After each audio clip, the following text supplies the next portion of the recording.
मानने की बहुत ज़्यादा इम्पोर्टेंट चीज़ है, ये अक्सर आ जाता है हमारे पास। ठीक है, तो कोरिया क्या होता है? Korea it is an involuntary jerky movements होती हैं, ठीक है, जो कि नॉन रिपीटेटिव होती हैं।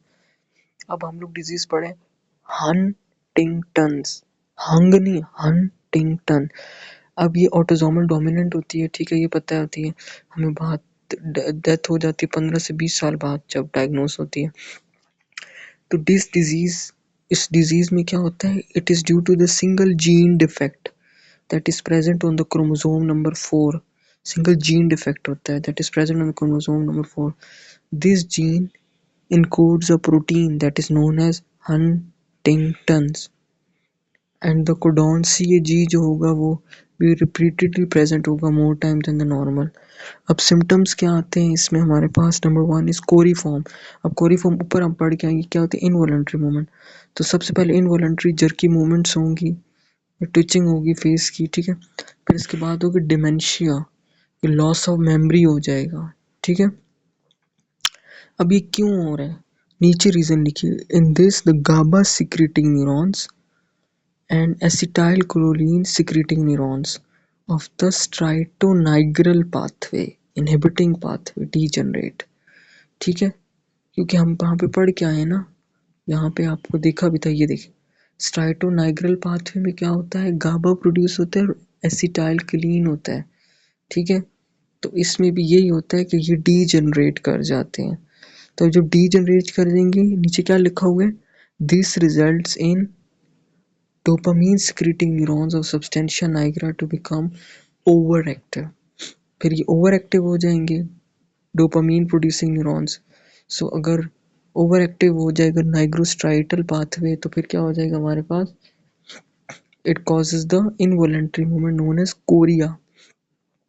अब साइडिनहम कोरिया क्या होता है? It is a disease of childhood जहाँ पे हमारे पास रैपिड इनवॉलेंट्री मूवमेंट्स होती हैं। किसकी? फेस की, ट्रंक की, लिम्स की, ठीक है। और ये किसकी वजह से? रोमैटिक फीवर की वजह से। रोमैटिक फीवर किसकी वजह से? स्ट्रेप्टोकोकस बैक्टीरिया को इंटर हो जाए, ठीक है। तो the host antibodies not only combine with the bacterial antigens, जो यानी जो जिस शख्स के अंदर चली गई उसकी एंटीबॉडीज कंबाइन तो कर जाती हैं, यानी उसको ख़त्म कर देंगी, but also attack the membrane of neurons of basal ganglia, ठीक है।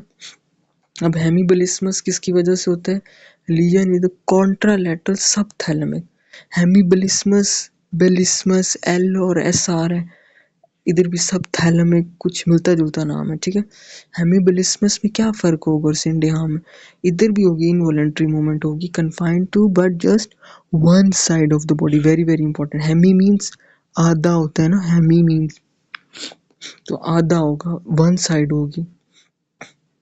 बेलिस्मस में मतलब पर लीजन होगी या मतलब वो मूव करेगी इनवॉलेंट्री।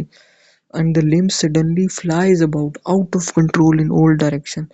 लिम्ब जो होती है ना तेज तेज घूमेगी, फ्लाई करेगी, उड़ने लग जाएगी, ठीक है।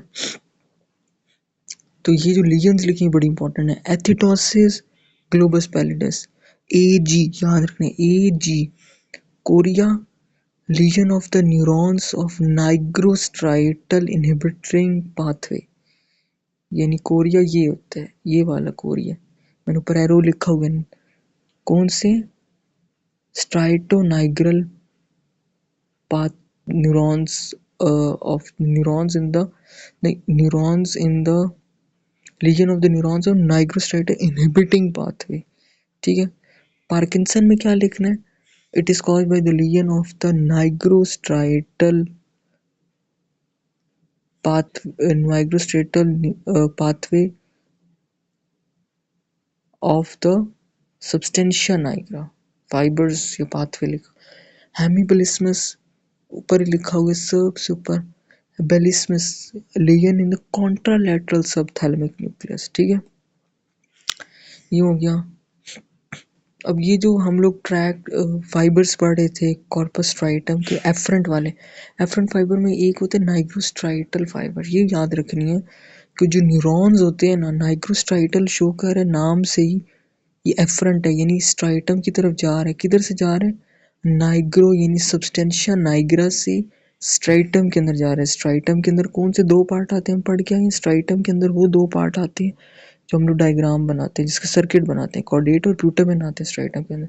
सो न्यूरॉन्स जो होते हैं ना सबस्टेंशिया नाइग्रा के, न्यूरॉन्स से एक्सॉन निकलेंगे। So the neurons in the substantia nigra send the axon to the striatum यानी कॉर्डेट न्यूक्लियस या प्यूटामेन, और क्या रिलीज करते हैं, डोपामीन रिलीज करते हैं एट द टर्मिनल्स। ठीक है, ये बहुत इंपॉर्टेंट चीज़ है। अब हमें फर्ज करो आ गया है कि लिखो, चलो जी पार्किंसन डिजीज के बारे में। तो पहले तो पैथोफिजियोलॉजी में हमने ये वाला पॉइंट बताना होगा, ये वाला।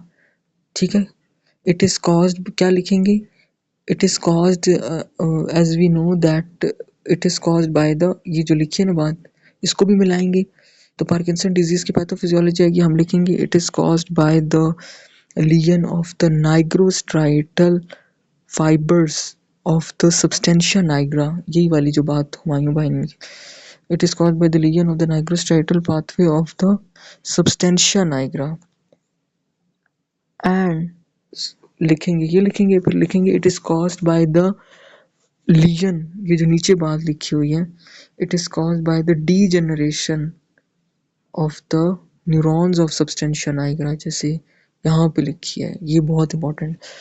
It is caused by the, so पहले वो हुमायूं भाई का लिख के इसके बाद लिखेंगे so there is degeneration of the neurons in substantia nigra. Substantia nigra के न्यूरॉन्स होते हैं ना, उनकी डीजेनरेशन हो जाए, न्यूरॉन्स की डीजेनरेशन हो जाएगी तो एक्सॉन्स जो होंगे वो कॉर्पस स्ट्राइटम में किस तरह जाएंगे, क्या लेके, डोपामीन लेके। तो यही बात देखिए, the degeneration of the neurons of substantia nigra that send their axon to corpus striatum result in the reduction in the release of the neurotransmitter dopamine in the corpus striatum। ठीक है, tremors कौन से होते हैं, resting tremors होते हैं। Cerebellar में कौन से होते हैं, इंटेंशनल ट्रेमर्स। और यहाँ पे कॉगविल रिजिडिटी होगा, ब्रेडिकाइनेजिया होगा, यहाँ पे कोई सुपरफिशियल डीप रिफ्लेक्सेस या कोई बबिन्स्की साइन, कोई कुछ भी नहीं होगा। ठीक है, सब कुछ नॉर्मल होगा। ये अक्सर आता पूछा जाता है कि कौन से ड्रग होता है जो कि पार्किंसन डिजीज कराएंगे। ऐसे ड्रग कराएंगे जो डिप्रेशन वाले मरीज लेते हैं, यानी साइकोजेनिक ड्रग्स होते हैं, जिसका एक नाम होता है टेट्राबीनाजाइन, टेट्राबीनाजाइंस, वेरी वेरी इंपॉर्टेंट।